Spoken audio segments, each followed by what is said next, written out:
I actually have a quick question before I forget it. I'm just so afraid I'll forget. To ask you, Jesse, is if, say that it comes down to it and Obama does not win the nomination and Clinton wins, who will you support? Will you continue to support the Democratic Party and vote for Clinton, or would you vote for McCain or abstain from voting? Like, what would you choose to do in that situation?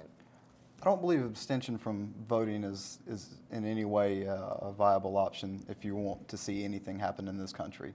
I would vote for McCain. If the Democrats were running another more viable candidate, in my opinion, I would probably vote for them. I don't make my decisions based along party lines. I try to make them based on candidates. Party lines help, I suppose, if people are unfamiliar with their candidates, they get an idea of where they probably stand on something.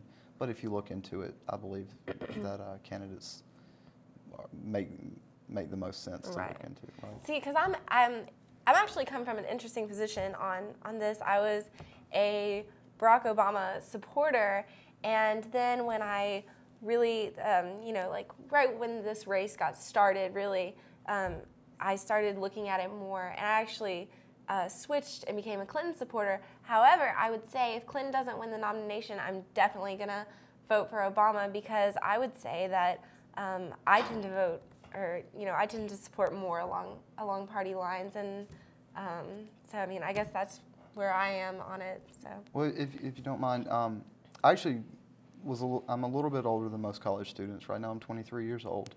I grew up during the first Clinton administration. And I would just like to say, I don't want to see any semblance of that ever again in this country. Political unrest. I'm with you there. Yeah. I'm not. I totally disagree, but okay. It was corruption. It was the Whitewater scandal. It was government at its very worst. I would disagree, but that would cause me to get into the current administration, and that's not what we're here to talk about. We're here to talk about Obama. So I have my issues with Bush as well. Yes. So anyway, actually, Kaitlin Carroll mentioned this earlier. The press has started out pretty lenient on Barack Obama. Like you said, they really cast him in this like aura, this like golden light, and a lot of the press is actually turning on that. And I was reading this article by Eric Boehlert, and he actually said that, the media, people always talk about a liberal bias in the media, and he was saying that this is really gonna play on how they treat Barack Obama, especially if he wins the nomination, and they don't want to come off looking like they have a liberal bias. Press wants to be, I think for the most part, press would strive to be fair, and they don't want to come off looking biased either way. And so I would really say that that's going to play a large part in how they critique Barack Obama. And there's just multiple examples of people writing these glowing reports about him and then coming back later and saying just horrible things about him. Like this was really my favorite one. David Brooks of the New York Times said that Obama offers a politics that is grand and inspiring, and then later he calls him an overhyped, waffling phony, and his followers are delusional suckers. So it was just interesting, and I think that that's just an example of how the media is changing and how they talk about Obama, definitely.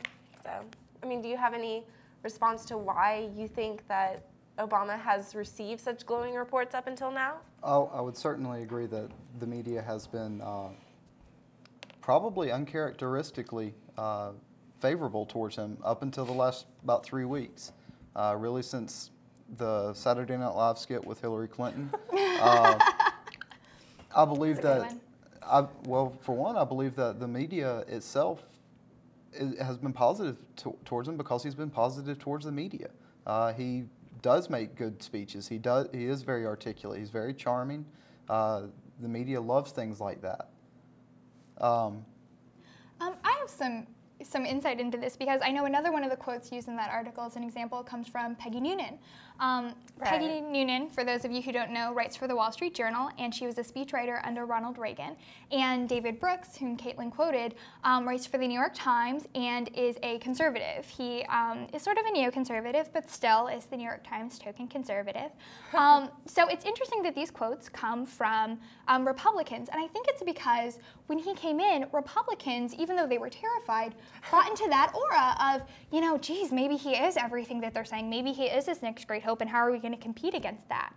Now you have people who are starting to see his flaws and not be afraid of him anymore. And I wonder if that's going to play out further over the next coming months of the election if he gets the nomination, that maybe he's not so perfect anymore. Maybe they can call him these names and actually start to try to beat him.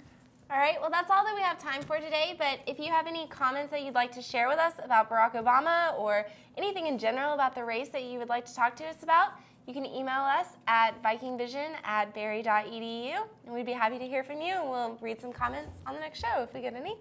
And so thanks for joining us today. Thank y'all for having me. Appreciated having you on the show. So thanks for watching Debatlin, and we'll see you next week.